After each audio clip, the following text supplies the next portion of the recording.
The only thing I could taste was the neon rope placed in my mouth to stop me from talking. It pulled against the corners of my mouth, cutting into it. The more I moved, the more it robbed the skin raw. I hardly noticed it. As metallic smelly smoke filled my nostrils and whirled around me like mist, my eyes tried to focus on the bodies that lay unmoving around me. I tried to avert my eyes from their twisted and mangled forms, but it felt impossible to do so. I willed my eyes to stop, but they had a life of their own.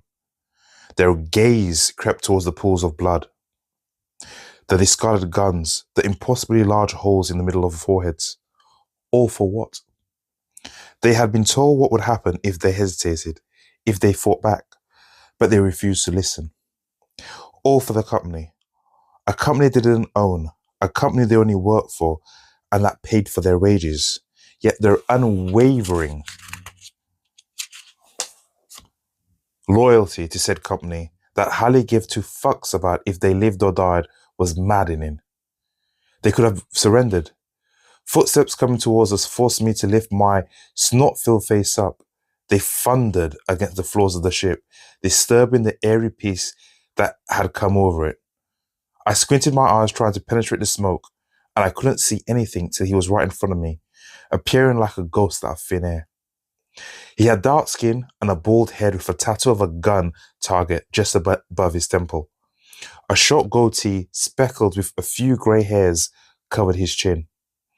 Finned shades covered his eyes. Beads and bracelets hung from his forearms as he stood in front of me and looked into my soul. I fell in love with a hooker who robbed me of my soul. I fell in love with a hooker who robbed me of my sight. I fell in love with a hooker because she was the only woman for me. I fell in love with a hooker till the only thing I had was 2 packs of cigarettes and $30 on me. That song, said the newcomer, was my father's favorite, from a ballad called Junkyard Dogs. It was a band he loved more than me. It was a band he saw more than me.